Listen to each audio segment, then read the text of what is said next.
So the animation wizard, as we saw, is very useful for generating quick and easy animations, really with just the click of a button. However, in most cases, we may require some more complex animations that can't just be generated from our animation wizard.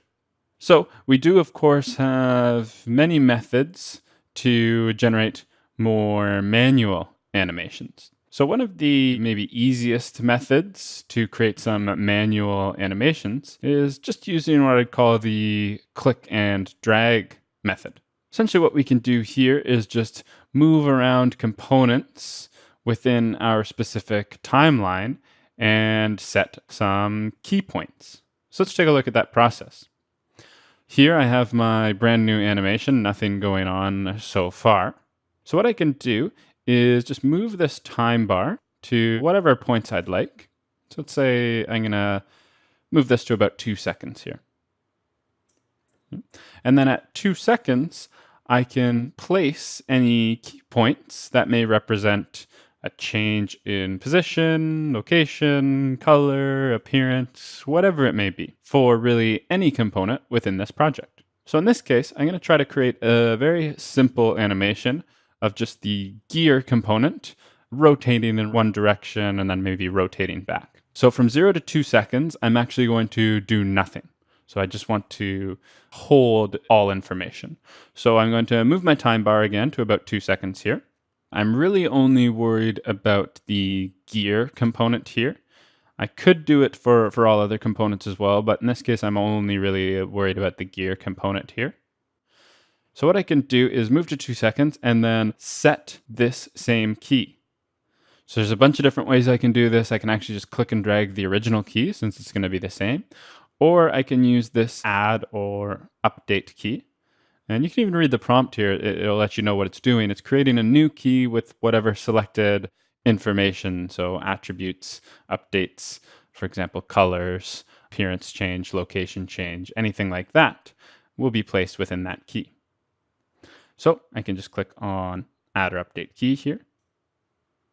And notice that's added a new key or a new blue diamond at 2 seconds. But everything is just the same there. So now if I move back and forth between 0 and 2 seconds, really nothing should be happening. Then what I'm going to do is move ahead to 4 seconds. And now I want a bit of a change to occur. So from 2 to 4 seconds, I'm going to say rotate or turn my gear maybe about 90 degrees or so. All I need to do there is really click and drag in my assembly, as long as it's not fixed in place or locked down with mates or anything like that. So you can see I can click and drag my gear here, and yep, it looks like it's moving just like I'd like. So I'm just going to click and drag to rotate it about 90 degrees or so here. And then again, jump back and place that key at 4 seconds. So it's going to be, everything is going to be the same, except it's just going to rotate 90 degrees at that 4 seconds. So again, what I can do is just place that add or update key button here. And notice just beside that, we have auto keys. We'll get more into auto keys later on.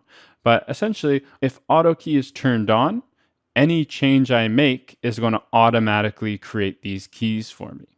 If it's turned off, any change I make won't automatically be placed, and I'll have to manually place using the add or update key. So that's just a personal preference. You can turn auto key on or off as you may need. I've just turned it off for now when first getting started.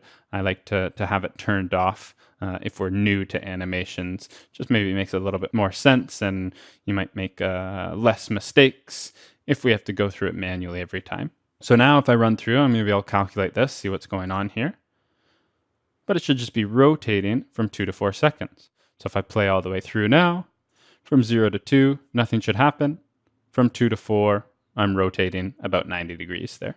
Then continue on, just do the same thing here. Maybe I want to move from 4 to 6 seconds. I'm going to place this same key again here for my gear. Another option I have is I can just right click in my timeline, and I also have the same place key command here as well. And looks like I've moved off a little bit. I can actually edit these at any point. I can just click and drag to kind of move these where I may like. So I'm going to make sure I get dead on that 6 seconds there. So now from 4 to 6 seconds, I should be holding again. And then I'm going to move up ahead to 8 seconds. And maybe rotate this back 90 degrees or so. And finally, place that last key.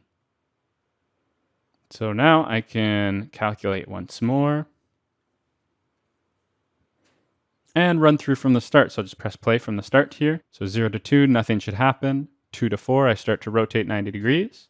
4 to 6, nothing again.